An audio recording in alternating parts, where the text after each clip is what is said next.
Bigyan natin ng reaction, opinion ngayon itong post ang balita ngayon. Title, Gross Negligence, Hindi Plunder, Remulla. Ipinaliwanag ni Ombudsman Boying Remulla na maaring managot si dating House Speaker at Leyte 1st District Representative Martin Romualdez sa kasong gross negligence kung walang matibay na ebidensya para sa kasong plunder kaugnay ng mga irregularidad sa flood control projects. Gross negligence, I don't know, basta napakaliit na napakahina kaso, gross negligence. Ayon kay Remulla, ang isang pwedeng theory ay gross negligence. Speaker of the House siya at siya ang pumili ng chairman ng Appropriations Committee. Kahit di siya nag-participate, dapat inalam niya rin kung anong nangyayari sa pundo ng bayan.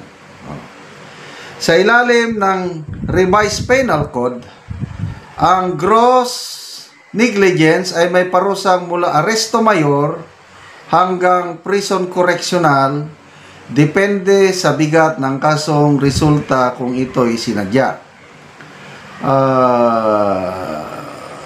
Basta mababa, ilang taon lang, 1 o 2 taon lang ang pagkapreso ito. Ang payag ni Remulla kasunod ng mga tanong kung dapat bang papanagutin si Romualdez sa mga irregularidad na lumitaw sa investigasyon sa ICI hinggil sa mga ghost flood control projects na pinunduhan ng bilyon-bilyon piso ng bayan. Yan. Dali yan. Okay, ni-research ko gross negligence ang parusa, aresto mayor. Ang aresto mayor, hanggang 6 months, pinaka matindi na imprisonment. Yung prison correctional, from 6 months to 6 years. So, kung aresto mayor, di hanggang 6 months lang na pagkapreso. Hayay! Grabe naman, oy. Lang daw, walang ebidensya Wala tayong magagawa, walang ebidensya. Narinig ko si Ombudsman Remulla. Huwag kayong magalit, sabi niya sa taong bayan. Hindi basta-basta magkaso kung walang ebidensya. Huwag kayong magalit dahil gawin nyo yung trabaho nyo. Maghanap kayo ng ebidensya. Bakit? Trabaho ba namin maghanap ng ebidensya? Trabaho nyo yan. Ombudsman, NBI, DOJ, whatsoever. Kami na nga ang ninakawan. Kami pa ang maghanap ng ebidensya.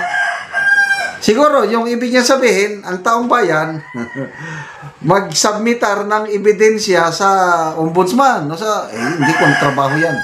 Basta, perception. Tanong nga sa kanya ni Ma'am Lucy Cruz Valdez. Public perception, sabi niya. Hindi si Saldico, pinili siya ni Romualdez. Hindi magawa ni Saldico yung ginagawa niya kung walang basbas ni Romualdez. That's public perception. So ngayon, si Saldico na ang dinidiin. Okay yun. Kailang nasaan naman si Saldico? Okay na lang sana. Kung hindi madiin si Romualdez, kung walang ebidensya, at least Saldico maparusahan. Medyo makagaan-gaan na yung inhustisya ng taong bayan. Ang problema, wala si Saldico dito. Baka nasa ibang bansa na ngayon, nakakuha na ng citizenship o passport ng ibang bansa. Kasi nga, ang bagal ng administrasyong ito sa pag-cancel ng kanyang passport. So, paano ba mapapanagot ang mga mastermind? Wala si Saldico O ano sa tingin nyo? Mapapabalik ba nila si Saldico para panagutin? Granting Speaker Romualdez, walang kinalaman, gross negligence lang.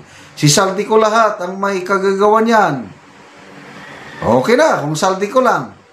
Eh wala naman, pinalayas naman si Saldico. Magkakaroon ba tayo ng hustisya?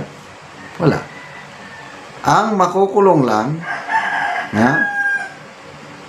DPWH, yes, siguro may makukulong para maipakita ng administrasyon ito. Ayun, napakulong namin. Kailang isang mababang engineer lang. Oh, napakulong namin. Kontraktor.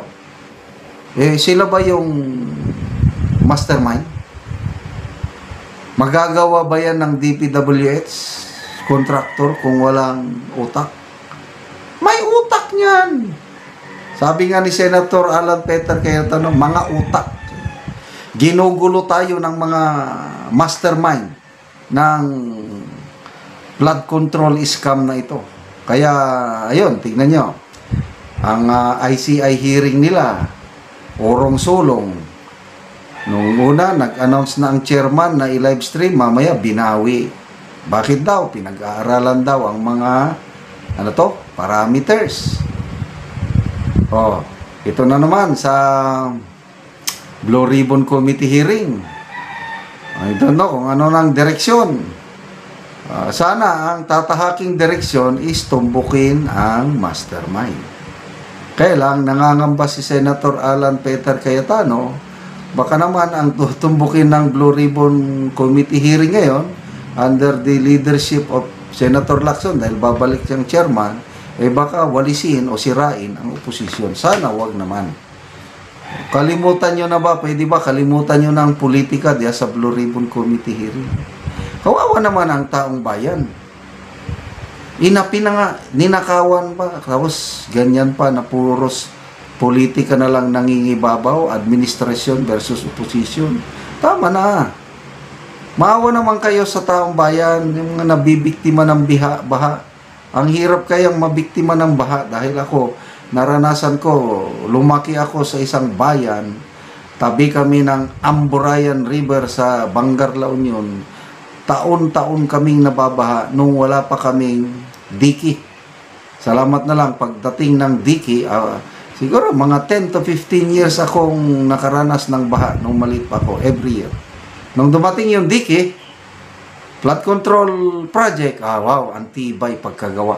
Hanggang ngayon, nandun pa rin yung diki sa aming bayan. Walang, kung may corruption man, kaunti lang, matibay talaga ang pagkagawa. Ngayon, yung pinagmayabang ng Pangulo, 5,500 flood control projects, mga substandard at mga guni-guni. Okay, salamat mga kaibigan sa inyong pagsubaybay sa ating channel.